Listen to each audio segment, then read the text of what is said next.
एक तरफ जहां लगातार भारी बारिश के बाद सूबे में कई जगह बाढ़ के हालात बन गए हैं, वहीं दूसरी तरफ सरकार और प्रशासन अलर्ट मोड पर है।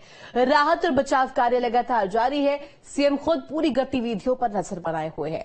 इसी क्रम में सीएम ने बाढ़ प्रभावित क्षेत्रों का दौरा किया और प्रभावितों को मदद का आश्वासन भी दिया।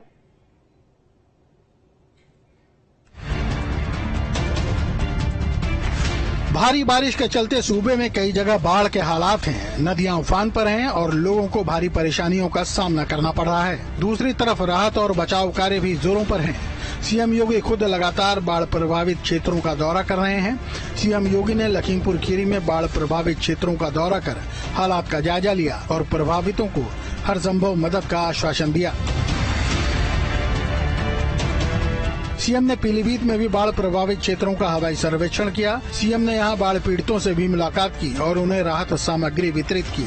सरकार की तरफ से यहां एक कम्युनिटी किचन का इंतजाम किया जा रहा है, जिसमें लोगों को खाने के लिए सामान दिया जाएगा। सीएम ने प्रभावितों को आर्थिक मदद देने का भी आश्वासन दिया है। बाढ़ पीड़ितों के प्रति संवेदना है और मैं उन्हें इस बात के लिए आश्वस्त करने के लिए आया हूं। यद्यपि सरकार ने अपने स्तर पर प्रयास प्रारंभ किया कि बाढ़ बचाव के सभी उपाय समय पे पूरे हों और उस पर किया भी गया, लेकिन चुनाव लंबा चलने के कारण हो सकता उसमें कहीं कोई कोताही बरती गई हो। लेकिन आपने देखा होगा जहां पर शारदा नदी में बाढ़ बचाव के कार्य किए गए हैं, वो बहुत मजबूत और पुख्ता करने का प्रयास हुआ है। इसी के साथ सीएम ने बाढ़ प्रभावित क्षेत्रों में फसल खराब होने पर भी मुआवजा देने का आश्वासन दिया। उन्होंने बताया कि इसके लिए सर्वे किया जा रहा है। पीलीभीत में सीएम के दौरे से ठीक पहले एक अजीब वाकया देखने को मिला। यहाँ सीएम के आने से थोड़ी देर पहले एडीएम रितु पुनिया गर्मी के चलते गश खाकर गिर पड़ी। हालांकि कुछ देर में ही उनकी तबीयत ठीक भी हो गई। 3 न्यूज स्टेट।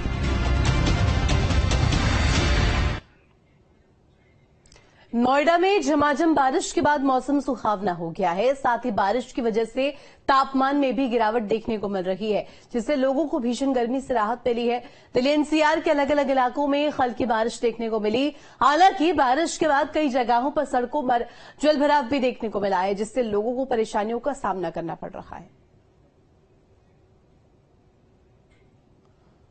नोएडा में तेज बारिश से मौसम सुहाना हो गया और तेज बारिश के चलते कई जगह जलभराव भी हुआ है। पिछले कई दिनों की अगर बात की जाए तो बारिश का इंतजार किया जा रहा था और कल भी ग्रेटर नोएडा के कई इलाकों में, नोएडा के इलाकों में बारिश हुई थी। जिस तरीके से मौसम विभाग ने अनुमान जताया था कि आने वाले 3 से 4 दिनों तक दिल्ली एनसीआर के अंदर बारिश रहेगी, मौसम खुशनुमा रहेगा और कई जगह जलभराव का अंदेशा भी जो लगाया जा रहा है, क्योंकि बारिश होने के बाद ट्रैफिक जाम और जलभराव से लोगों को खास तौर पर समस्या होती है और सुबह के और शाम के वक्त जाम की स्थिति बनी रहती है। हालांकि प्राधिकरण के अधिकारियों का, प्रशासनिक अधिकारियों का ये दावा जरूर है कि जलभराव नहीं होने दिया जाएगा। नालों की सफाई कर ली गई है, लेकिन बारिश होने के बाद से अभी की तस्वीर अगर हम आपको दिखाएं तो जो जलभराव है वो होना शुरू हो गया है। कई ऐसे इलाके हैं जहाँ अंडरपास है या अलग अलग जगहें हैं एक्सप्रेसवे पर, फिल्म सिटी फ्लाईओवर के अलावा कई और अन्य जगहें हैं जहाँ पर जलभराव की स्थिति बनी रहती है। फिलहाल अब तेज बारिश से मौसम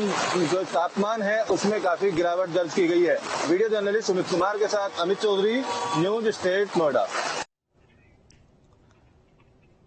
बाराबंकी में दर्जनों गांवों पर बाढ़ में डूबने का संकट बना हुआ है। दरअसल पड़ोसी देश में गिरजा और शारदा बैराज से 4 लाख क्यूसेक पानी छोड़ा गया था, जिसके चलते सरयू नदी का जलस्तर बढ़कर लगातार तेजी से बढ़ रहा है और सरयू नदी खतरे के निशान के ऊपर बह रही है, जिसके चलते तलहटी में बसे दर्जनों गांव बाढ़ के पानी में डूबने लगे हैं। वहीं बाढ़ का पानी घुसने के बाद लोग सुरक्षित स्थानों की ओर पलायन भी करने लगे हैं।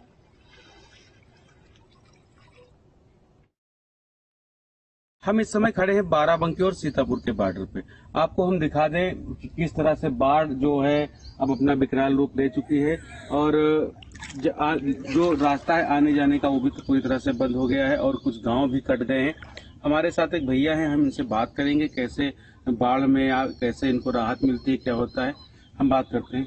ये क्या नाम है आपका? शिव कुमार। शिव कुमार जी, अभी बाढ़ आई है और तो ये सब जो पानी बहुत ज्यादा पानी हो गया है, तो क्या कैसे आवागमन है और आप लोगों को कैसे क्या सुविधाएं मिलती है, क्या कैसे? नाव से आवाज नाव से आते जाते हैं तो कोई सरकार की तरफ से सुविधाएं नहीं मिलती? नहीं, सुविधा नहीं। तो इसके लिए तो सरकार हर बार कहती है कि जब बाढ़ आती है उससे पहले तैयारी की जाती है, तो क्या इस समय तैयारी वारी आपको नहीं लगता कि सरकार कोई दावे करती है? नहीं तैयारी।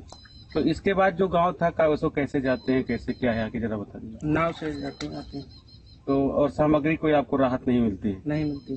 तो ये हमारे साथ भैया थे जो इन्होंने बताया कि जब बाढ़ आती है तो सारे संपर्क मार्ग टूट जाते हैं और जो बच्चे हैं पढ़ने वाले, स्कूल जाने वाले बच्चे, वो नाव से आते हैं और नाव का भी कोई ठिकाना रहता है, नाव कब मिलती है नहीं मिलती है। अगर कोई बीमार हो जाता है तो दवा उपचार के लिए भी काफी मशक्कत करनी पड़ती है। Ajay Pal, news nation, Barabanki.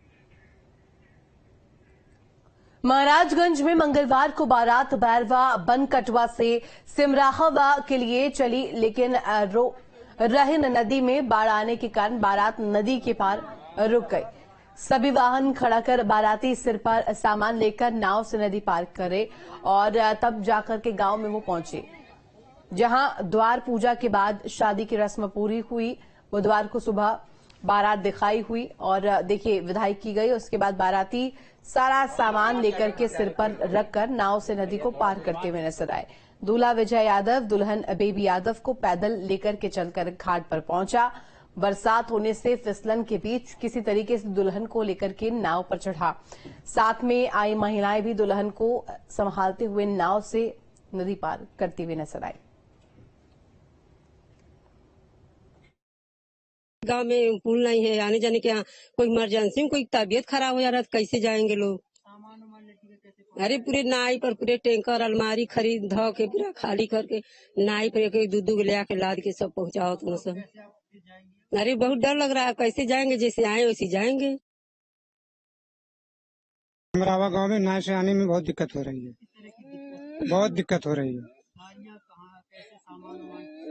गाड़ी हम लोग सब लोग मिलके बाहर रखे रहे और सामान सब लोग मिलके पर रखे हैं। बहुत परेशान हुई, बहुत डर लग रहा है सर। भाई साहब, ये सिमरावा गांव के रहने वाले हैं हम, और हमारी बेटी का शादी था कल मंगलवार को, और ये नदी पूरा भरा हुआ है। इस समय बहुत दिक्कत से, बहुत परेशानी से हम लोग जो है गुजर रहे हैं, और हम अपनी लड़की का विदाई किए हैं, जो कि हमारे दामाद जो है वो लोग भी बहुत परेशान हुए। आने जाने का नाव से हम लोग पार किए हैं, बहुत ज्यादा तकलीफ ही हो रहा है। दिल्ली क्राइम ब्रांच की टीम ने एक सनसनीखेज खुलासा करते हुए मानव अंग तस्करी के